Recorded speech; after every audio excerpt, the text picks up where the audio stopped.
Amada igreja, para que abra a palavra aí em 1 Pedro, primeira epístola de Pedro, capítulo 2, 1 Pedro, capítulo 2.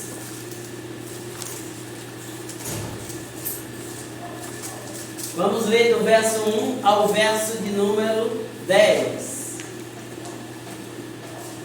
1 Pedro, capítulo 2, do verso 1 ao verso 10, a palavra nos diz assim: despojando-vos, portanto, de toda a maldade e dolo, de hipocrisias e invejas, e de toda a sorte de maledicências, desejai ardentemente, como crianças recém-nascidas, o genuíno leite espiritual, para que, por ele, vos seja dado o crescimento para a salvação, se é que já tendes a experiência de que o Senhor é bondoso, chegando-vos para ele, a pedra que vive, rejeitada sim pelos homens, mas para com Deus eleita e preciosa. Também vós mesmos, como pedras que vivem, sois edificados casa espiritual, para serdes sacerdócio santo, a fim de oferecer sacrifícios espirituais agradáveis a Deus, por intermédio de Jesus Cristo.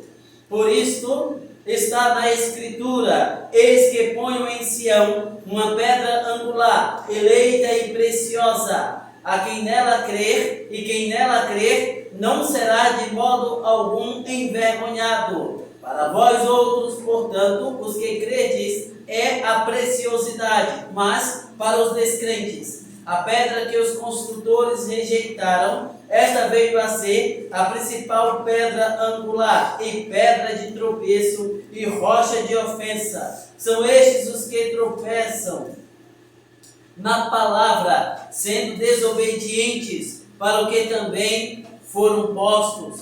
Vós, porém, sois raça eleita, sacerdócio real, nação santa, povo de propriedade exclusiva de Deus, a fim de proclamardes as virtudes daquele que vos chamou das trevas para a sua maravilhosa luz. Vós sim, que antes não eres povo, mas agora sois povo de Deus, que não tinhais alcançado misericórdia, mas agora alcançastes misericórdia.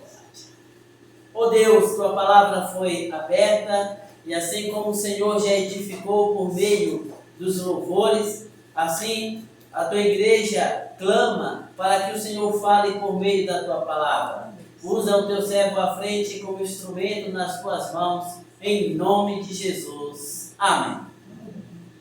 Meus queridos, no ano de 2010, o mundo ficou alarmado ao ser noticiado que por volta de 33 mineradores haviam sido soterrados no Chile. Eles estavam trabalhando a uma profundidade de 700 metros e de repente tudo desabou e num primeiro momento tudo era desconhecido.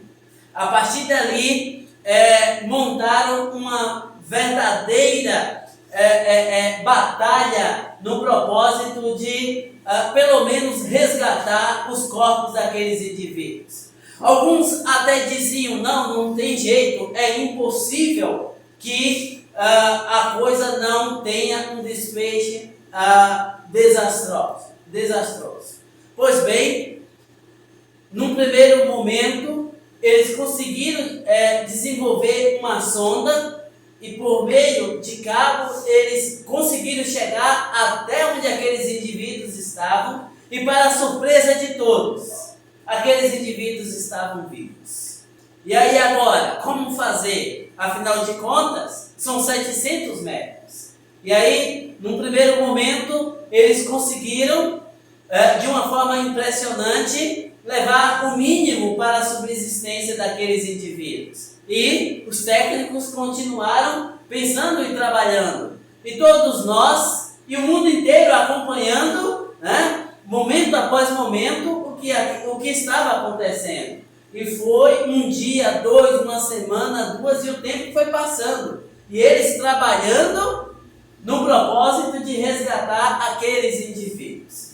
Depois de semanas, finalmente desenvolveram uma cápsula onde de um a um eles conseguiram resgatar aqueles mineradores. E foi sem dúvida alguma um feito, um grande feito. E aí é hora de entrar em cena os psicólogos, como afinal de contas, naquela situação excruciante, naquela situação tão difícil, aqueles indivíduos conseguiram sobreviver. E aí muitos dos estudiosos, especialistas, disseram, eles conseguiram manter um bom equilíbrio mental, e isso, sem dúvida alguma, foi essencial para que eles tivessem suas vidas preservadas. E aí, claro, várias TVs entrevistaram muitos daqueles indivíduos e eles foram quase que unânimes em afirmarem que eles procuravam simplesmente manter coisas boas na memória, né? E desta forma eles conseguiram manter a mente sã durante todo este período. Durante a Segunda Guerra Mundial, um grupo de crentes esconderam-se, refugiaram-se em uma caverna na Alemanha, e depois de um longo período refugiados ali, eles conseguiram ser finalmente resgatados. E aquelas pessoas deixaram os seguintes dizeres ali nas paredes da caverna: creio no sol, ainda que não brilhe. Creio em Deus, ainda que esteja em silêncio. Creio no amor, ainda que esteja oculto. Meus queridos, meus nobres irmãos, eu quero lhes falar nesta noite, nesta oportunidade, sobre a seguinte ideia: cultivando a esperança. Eu já disse em outro momento e repetirei, o apóstolo Pedro desenvolve toda a carta falando à igreja a respeito de esperança. E se fazia necessário que ele desenvolvesse esta ideia, que ele batesse nesta tecla, nesta temática, sobretudo porque o momento pelo qual a igreja estava passando era um momento difícil. Eu já disse e repito que num determinado momento o lunático Nero toca fogo na cidade e diz: foram os crentes, foram eles que fizeram isto, e com isto desencadeou uma grande perseguição à igreja. Ora, meus queridos, à luz do texto lido e com base na carta como um todo, nós observamos de uma forma muito clara que somos exortados a depender totalmente da graça de Deus. É isso que nós encontramos nos versos 1 a 2. Daí Pedro enfatiza que em Deus, por meio da pessoa do bendito Filho Jesus Cristo, nós somos salvos, santificados, encorajados, formados, preservados e fortalecidos. E exatamente por isso, a igreja é desafiada a tirar o seu olhar do momento. Deixa eu dizer uma coisa aqui para você. Se você focar apenas e tão somente no momento ou na situação que você está vivendo, dependendo da situação, dependendo do momento, a sua tendência natural é o desânimo. A sua tendência natural é simplesmente jogar a toalha. Mas é interessante que Pedro chama a igreja e diz: tira o olhar do momento e levanta a cabeça no propósito de perceber que há um horizonte. Existe um Senhor que está na direção de todas as coisas. Existe um Deus soberano que está conduzindo todo o processo. É interessante que muitas vezes nós cantamos sem analisar aquilo que nós cantamos. Você já parou para pensar nisso? Quando, por exemplo, nós cantamos o cântico Não Olhe as Circunstâncias, você já parou para pensar o que você está cantando? E aí você diz, não olhe as circunstâncias, não. Mas aí as circunstâncias nos são desfavoráveis e o que nós fazemos? Mergulhamos no desânimo. E esquecemos de levantar a cabeça no propósito de perceber que há um horizonte, que é de Deus que vem a resposta que o nosso coração ansioso necessita. Ora, meus queridos, meus amados irmãos, levando em consideração esta ideia de cultivando a esperança, o apóstolo Pedro nos diz, no primeiro momento, que é preciso que nós deixemos algumas coisas. Sim, renunciando. Veja comigo, por favor, os versos 1 e 2 aí do nosso texto base, que diz o seguinte: despojando-vos, portanto, de toda a maldade e dolo, de hipocrisias e invejas, e de toda a sorte de maledicências, desejai ardentemente, como crianças recém-nascidas, o genuíno leite espiritual, para que por ele vos seja dado o crescimento para a salvação. Sim, despojando-vos, diz o apóstolo Pedro. E aí, queridos, a ideia aqui é de arrancar fora. Sim.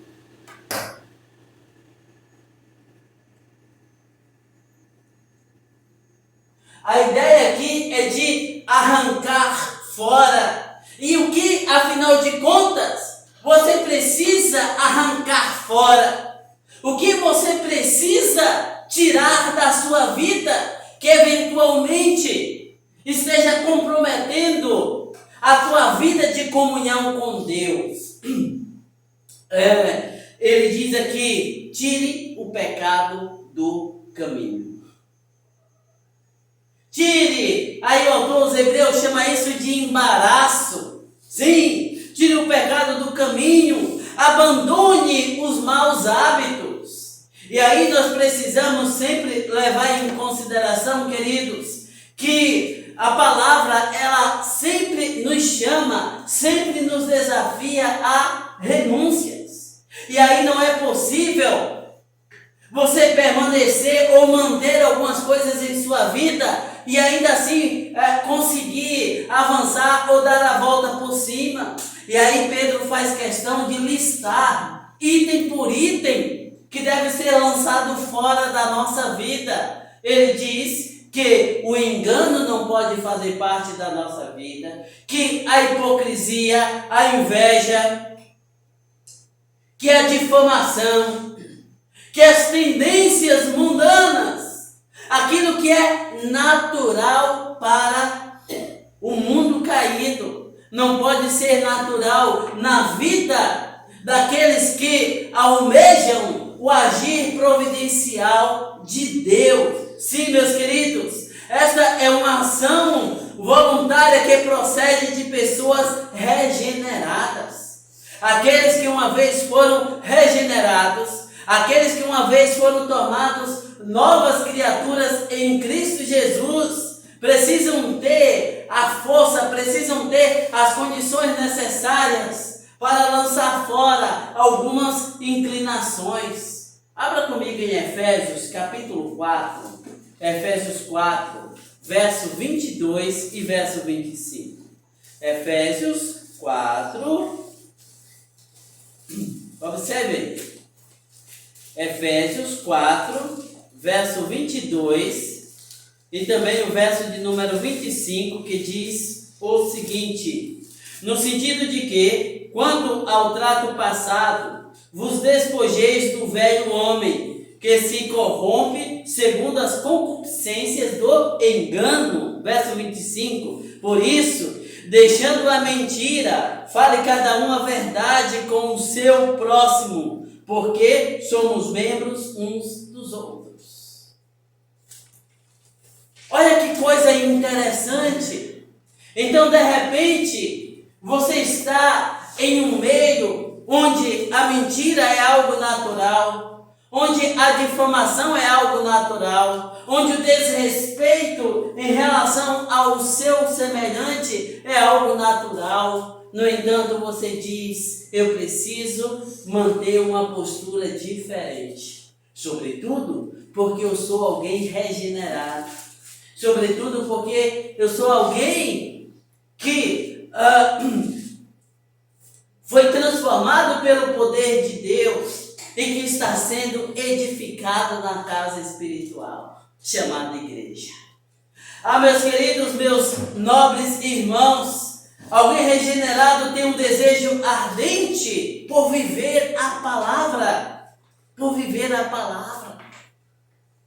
Essa palavra que deve sair do simples campo teórico, pois a palavra não te foi dada para te tornar mero intelectual da fé, mas ela foi dada a você, para que você transporte isto para o seu cotidiano, todos os dias, sem exceção. Você é posto à prova, sim ou não? E aí, queridos, nós precisamos avaliar as nossas decisões éticas, morais,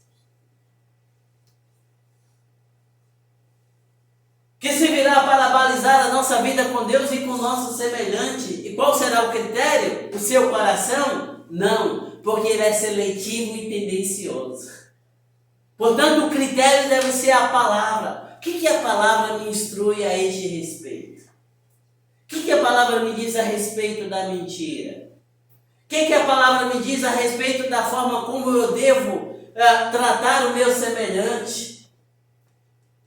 O que eu aprendo aos pés de Cristo, à luz das Sagradas Escrituras? Sim, meus queridos, sim, meus amados irmãos, desejai ardentemente como crianças recém-nascidas. Aqui é a ideia de crescimento. Sim, é interessante que no livro Sem Palavras, né, as irmãs do departamento infantil estão trabalhando nos domingos essa ideia, né, na EBF. E a ideia do verde é crescimento, não é isso? E o apóstolo Pedro, por diversas vezes, ele fala a respeito de crescimento. Num dado momento ele dirá assim, de uma forma bem clara para a igreja: antes crescei na graça e no conhecimento de Cristo Jesus. Você precisa crescer, você precisa desenvolver, e você não crescerá, você não desenvolverá, a menos que o seu coração esteja na palavra. E se o seu coração não estiver na palavra, naturalmente, você dirá assim: bateu, levou. Sim ou não? Porque você estará na carne. Mas quando você está na palavra, a sua postura é exatamente diferente.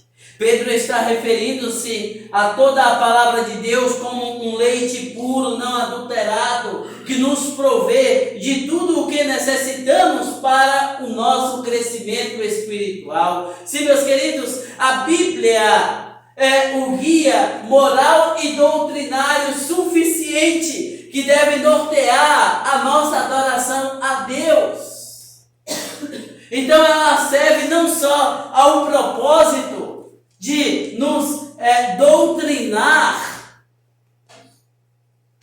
mas ela deve também nortear a nossa postura ética. Por isso nós não podemos desprezar a palavra. E aí nós temos que avaliar as circunstâncias e o nosso coração sempre à luz da palavra de Deus. Ela é tudo que nós necessitamos para crescer na graça. Sim, é necessário que esta palavra esteja presente em nossa vida. A palavra de Deus, não adulterada, produzirá contínuo crescimento até que recebamos a herança que nos pertence com a volta de Cristo, conforme muito bem pontua o apóstolo Pedro. Sim, meus queridos, é preciso renunciar, é preciso despojar, é preciso lançar fora. E você só fará isso tendo como base a palavra de Deus. Porque aí você vai sair um pouco do olho do furacão, você vai conseguir levantar a cabeça e vai avaliar as circunstâncias à luz da palavra de Deus. Este é o desafio.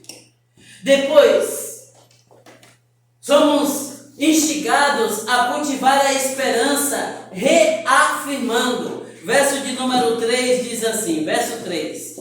Se é que já tendes experiência de que o Senhor é bondoso. Muito embora na língua portuguesa a partícula se expresse uma condicional, a ideia que Pedro nos traz aqui, na verdade, é a de certeza. Ele está lançando uma afirmativa. Ele diz, olha, vocês sabem quem é o Senhor. Vocês conhecem, vocês já têm uma experiência com Ele. E exatamente por isso é momento de reafirmar, certos de que, essa é a ideia aqui, certos de que vocês estão convictos. Eu não estou lançando nenhuma novidade para vocês, eu não estou simplesmente ensinando nada para vocês, porque isso vocês já sabem, vocês já experimentaram ser o Senhor cheio de graça e de misericórdia, sobretudo porque Ele os salvou. E exatamente por isso a igreja precisa manter viva no coração esta esperança. Sim, o Senhor é bondoso, o Senhor é fiel, de tal forma que nos sentimos bem na sua presença. Por isso no verso 4, ele diz, chegando-vos. Isso é bem interessante. E a ideia de chegando-vos aqui é a de uma construção, onde, imagine que você tem hoje aí tijolo, bloco, é tudo certinho, tudo do tamanho só, não é assim? Tudo certinho, mas imagine você uma construção de pedra onde ela tem diferentes formas. E aí o que o construtor faz? O construtor vai procurar encaixar as mais próximas. E aí é interessante que o apóstolo Pedro, ele cita essa ideia de pedras que estão sendo postas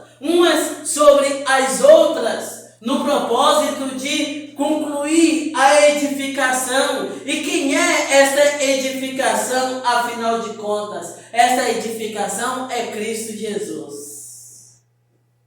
Meu querido, minha querida, você deve ser um instrumento nas mãos de Deus para abençoar aqueles que te cercam. E aí, isso é bem interessante. E eu chamo a sua atenção para a seguinte realidade. Você deve ser um canal de bênção para a vida do seu irmão. Porque agora você dá suporte para ele e amanhã ele estará dando suporte para você. Observe o que está escrito lá em Colossenses capítulo 3, versos 16 e 17. Colossenses capítulo 3, versos 16 e 17, que nos diz o seguinte: habite ricamente em vós a palavra de Cristo, instruí-vos e aconselhai-vos mutuamente em toda a sabedoria, louvando a Deus com salmos e hinos e cânticos espirituais, com gratidão em vosso coração. E tudo o que fizerdes, seja em palavra, seja em ação, fazei-o em nome do Senhor Jesus, dando por ele graças a Deus Pai. Sim, meus queridos, aconselhai-vos mutuamente. Então, agora eu estou precisando que você me traga uma palavra de suporte e de apoio. Amanhã sou eu que posso fazer isto em relação a você. E assim vamos nos edificando, e assim vamos trabalhando no propósito de edificar esta casa espiritual chamada igreja, cuja base é Cristo. Ele é a pedra angular, Ele é a pedra principal, e todos nós estamos edificados sobre esta pedra principal chamada Cristo. Sim, somos exortados por Pedro a sermos todo dia edificados, a sermos todo dia fortalecidos. E aí, claro, nós podemos citar uma série de fatores que contribuirão para esta edificação e para este crescimento. E tudo no propósito de tirarmos os olhos do momento. Já disse para você e repito. Existem determinados momentos da nossa vida que são simplesmente desanimadores. Sim ou não? E se você ficar focado naquilo ali, a sua tendência é jogar a toalha.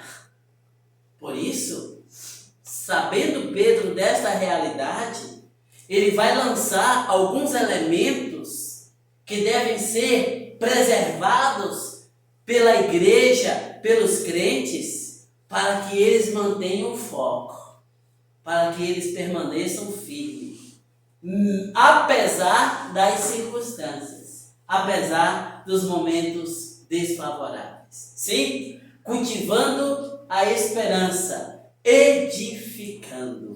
Verso de número 5. 1 Pedro 2,5 diz assim, nosso texto base aí: também vós mesmos, como pedras que vivem, sois edificados, casa espiritual para ser de sacerdócio santo, a fim de oferecer de sacrifícios espirituais agradáveis a Deus, por intermédio de Jesus Cristo. Pedras que vivem. Quanto mais ligado a Cristo você está, mais abençoado você será e mais canal de bênção você será na vida daqueles que te cercam.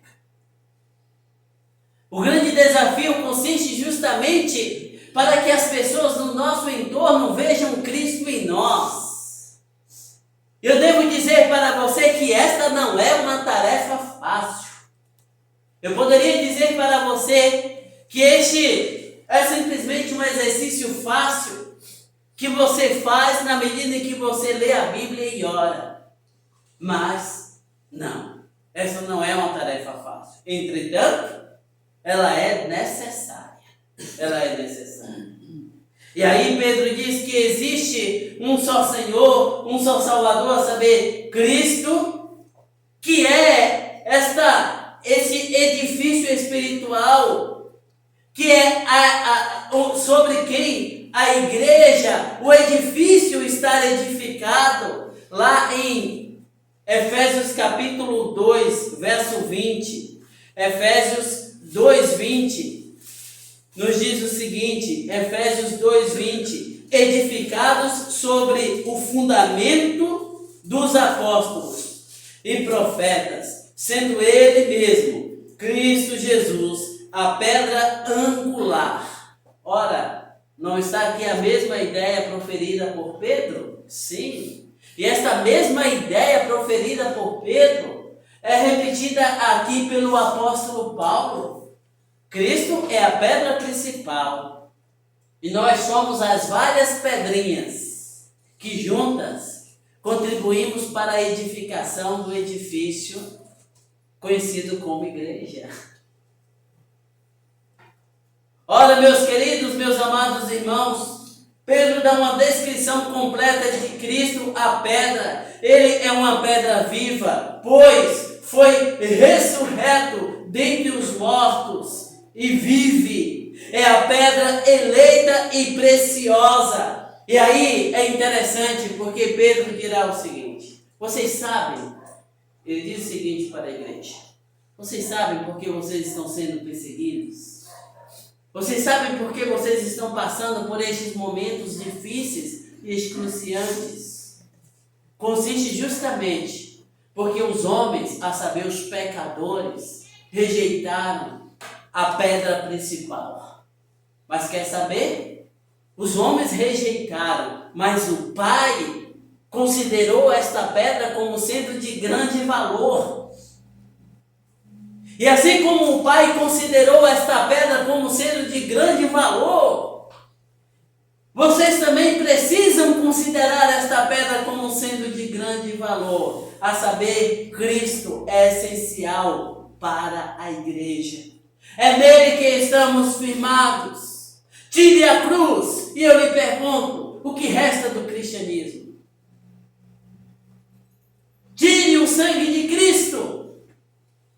E o que resta para nós diante do Pai? Nada. Absolutamente nada. E é exatamente por isso, meu amado irmão, minha irmã, que eu e você devemos focar Cristo e não as circunstâncias. Devemos focar Cristo e as promessas feitas por meio do bendito Filho de Deus. Ao invés de olharmos para o mundo com seus apelos, com as suas propostas, com as suas pressões, pois se assim for, inevitavelmente ficaremos prostrados. Ficaremos prostrados. O apóstolo Paulo, melhor dizendo, entendeu essa ideia. E num dado momento ele percebe que a igreja está um pouco balançada. E ele dirá para a igreja que tragada foi a morte na vitória. Cristo ressuscitou, diz o apóstolo Paulo para a igreja. Sim, meus queridos, sim, meus amados irmãos, o que a igreja deve renunciar, afinal de contas? A igreja deve renunciar o engano, a hipocrisia, a inveja, a difamação.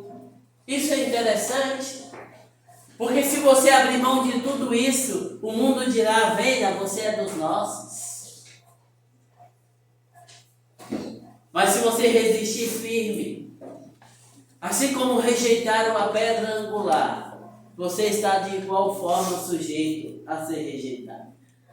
Mas Pedro não deixa de enfatizar que há uma rica promessa para a igreja. Sim, as circunstâncias não devem servir ao propósito de nos fazer desistir do Senhor. Conheço um pastor, ele ainda está pastoreando, já tem para mais de 40 anos de ministério, e ele diz que quando ele fazia seminário, que era muito difícil, tinha um colega dele que falava todos os dias: um dia acaba. Então sempre que ele se via apertado, ele dizia: um dia acaba. É isso que Pedro está dizendo para a igreja. Um dia esta pressão acaba. Tire os seus olhos das circunstâncias e foque o seu olhar no Senhor. Ele tem toda a resposta de que o seu coração necessita. Você crê nisso? Você pode dizer um amém? Amém. Vamos orar. Bendito Deus, de graça e de infinita misericórdia, obrigado, Pai, por Tua palavra, que de uma forma tão maravilhosa nos instrui, nos desafia a tirarmos os olhos dos nossos momentos, das circunstâncias, e focarmos o nosso olhar no Senhor, que é de onde vem a resposta para os anseios do nosso coração. Nos dá graça, Pai, e nos firma a cada dia nesta pedra angular, de maneira que sejamos perseverantes, de maneira que sejamos não só abençoados, mas que sejamos também abençoantes, que sejamos canais de bênção, ó Deus, para abençoarmos as pessoas que estão à nossa volta. Que sejamos instrumentos nas tuas mãos para dizer às pessoas que nos cercam: vale a pena. Nos dá graça, fortalece-nos na unidade de Cristo Jesus, por quem oramos. Amém. Vamos, nesse instante, ouvir um solo. A irmã Gilda estará entoando este solo.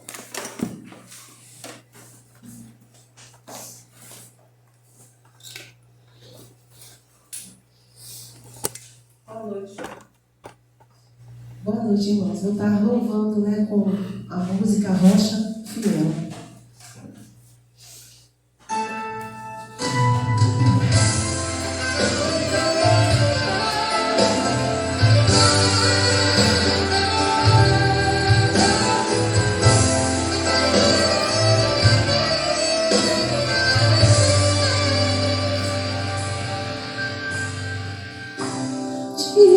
Meu Senhor, o grande eu sou,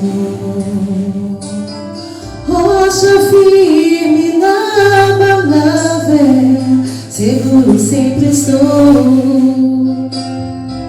Meu coração se alegra em ti, em teu poder. E quando tudo escuro está, a tua luz posso ver. Quero estar e edificar o meu coração num seguro e imutável rochedo fiel,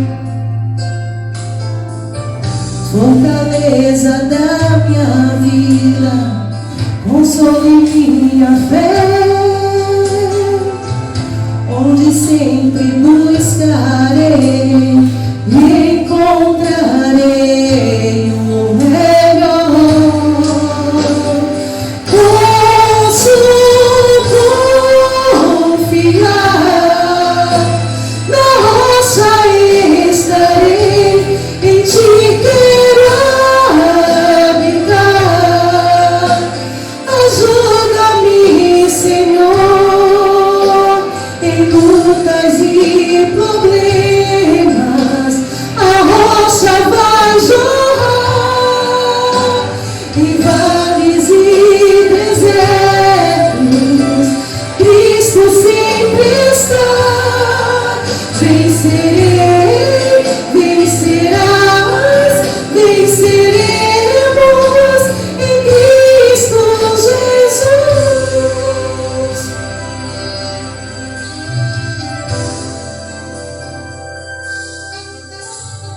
Quero estar e edificar o meu coração num seguro e imutável rochedo fiel, fortaleza da minha vida, consolo em minha fé, onde sempre buscarei e encontrarei o melhor. Posso confiar na rocha estarei, em ti quero habitar. Ajuda-me, Senhor, em lutas e problemas. A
Em vales e desertos, Cristo sempre está.